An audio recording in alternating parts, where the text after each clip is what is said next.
जय श्री कृष्णा। नमस्कार दोस्तों, स्वागत है आप सभी का हमारे यूट्यूब चैनल में। आइए सुनते हैं राधा अष्टमी व्रत की कथा। आप सभी भक्तों को राधा अष्टमी की ढेर सारी शुभकामनाएं।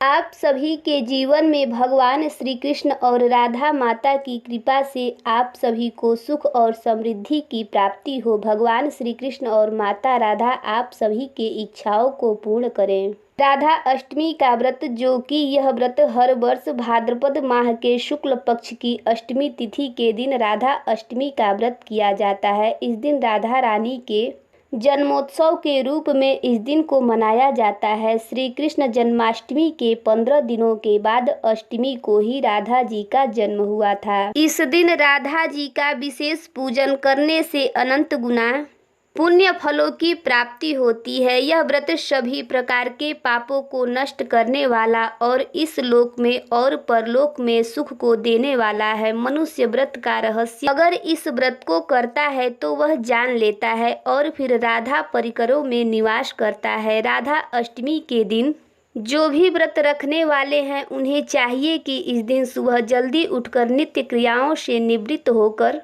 गंगा नदी में स्नान करना चाहिए। अगर गंगा नदी में स्नान ना कर पाए तो घर के नहाने के पानी में ही थोड़ा सा गंगा जल मिलाकर स्नान करना चाहिए। शुद्ध वस्त्र धारण करना चाहिए और फिर व्रत का संकल्प लेना चाहिए और इस दिन भर उपवास रखते हुए विशेष प्रकार से दोपहर के समय में ही राधा रानी का पूरे विधि विधान के साथ पूजन करना चाहिए। साथ में भगवान श्री कृष्ण का पूजन करना चाहिए। राधा अष्टमी के दिन राधा रानी के साथ भगवान श्री कृष्ण की पूजा करने से पुण्य फलों की प्राप्ति होती है, क्योंकि श्री कृष्ण के पूजन के बिना राधा जी की पूजा अधूरी होती है। कहा जाता है कि श्री कृष्ण जन्माष्टमी के बाद राधा अष्टमी का व्रत रखना भी जरूरी होता है। मान्यता है कि जिस तरह राधा के बिना श्री कृष्ण अधूरे हैं, उसी तरह राधा अष्टमी के व्रत के बिना श्री कृष्ण जन्माष्टमी के व्रत का पूरा फल प्राप्त नहीं होता। इसीलिए राधा अष्टमी के दिन राधा और श्री कृष्ण दोनों की पूजा करनी चाहिए। राधा अष्टमी के दिन पूजा और व्रत करने से व्यक्ति सभी सुखों को भोगकर अंत में मोक्ष को प्राप्त करता है।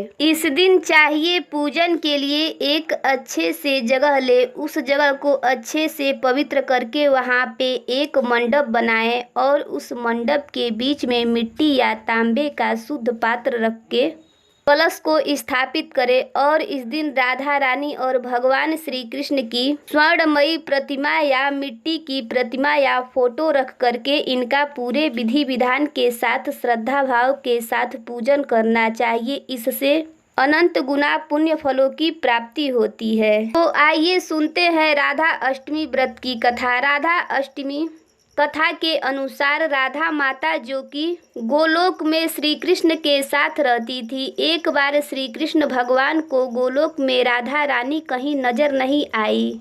कुछ देर बाद कन्हैया अपने सखी विराजा के साथ घूमने चले गए। यह बात जब राधा रानी को मालूम हुई तो उन्हें बहुत गुस्सा आया और वो सीधे कन्हैया के पास पहुंची। वहां पहुंचकर उन्होंने श्री कृष्ण को काफी भला बुरा कहा।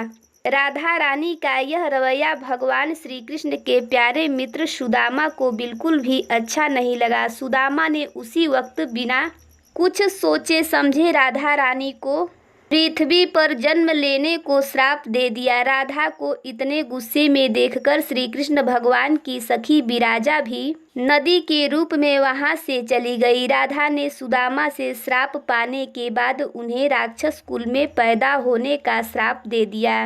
राधा जी द्वारा दिए गए श्राप की वजह से फिर सुदामा का जन्म, जो कि शंखचूड़ दानव के रूप में हुआ, आगे चलकर वही दानव भगवान विष्णु का परम भक्त बना। दूसरी तरफ राधा रानी ने पृथ्वी पर वृषभानु के घर पुत्री के रूप में जन्म लिया। राधा रानी का जन्म वृषभानु जी के घर तो हुआ, लेकिन उनकी पत्नी देवी कृति के गर्भ से नहीं। दरअसल जिस समय राधा मैया और सुदामा ने एक दूसरे को श्राप दिया था, तभी भगवान श्री कृष्ण ने कहा था कि राधा, आपको वृषभानु जी और देवी कृति की पुत्री बनकर पृथ्वी पर रहना होगा। मनुष्य के अवतार में आपका एक वैश्य से विवाह होगा, वो मेरे अंशा अवतारों में से एक होगा। इस तरह आप पृथ्वी पर भी मेरी ही बनकर रहेंगी, परंतु हम दोनों को बिछड़ने का दुख सहना होगा। इसके बाद श्री कृष्ण भगवान ने राधा जी को मनुष्य योनि के रूप में जन्म लेने की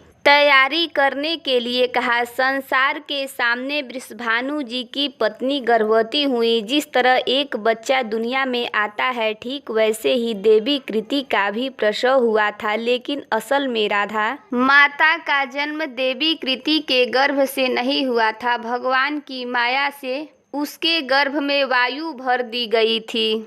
देवी कृति ने उसी वायु को जन्म दिया। उस दौरान उन्हें प्रसव पीड़ा हो रही थी। वहां राधा माता के रूप में एक प्यारी सी कन्या ने जन्म लिया और फिर भाद्रपद मास के शुक्ल पक्ष की अष्टमी के दिन राधा मैया का धरती पर अवतरण हुआ था। तभी से हर साल इस दिन को राधा अष्टमी के रूप में मनाया जाता है। इस प्रकार से जो भी भक्त सच्ची श्रद्धा के साथ, नियम और निष्ठा के साथ, भक्ति भाव के साथ राधा अष्टमी के दिन इस दिन राधा और श्री कृष्ण का पूजन करते हैं, उनके सभी प्रकार के पाप और ताप नष्ट हो जाते हैं। तो बोलिए प्रेम से भगवान श्री कृष्ण की जय, राधा रानी की जय। ये कहानी आपको कैसी लगी कमेंट करके ज़रूर बताइएगा। चैनल पर पहली बार आए हैं तो चैनल को सब्सक्राइब करिएगा, बेल आइकन को प्रेस करिएगा, ताकि आने वाली न्यू वीडियो की नोटिफिकेशन आप सभी को मिलती रहे। वीडियो अच्छा लगे तो वीडियो को लाइक और ज़्यादा से ज़्यादा शेयर करिएगा। जय श्री कृष्णा।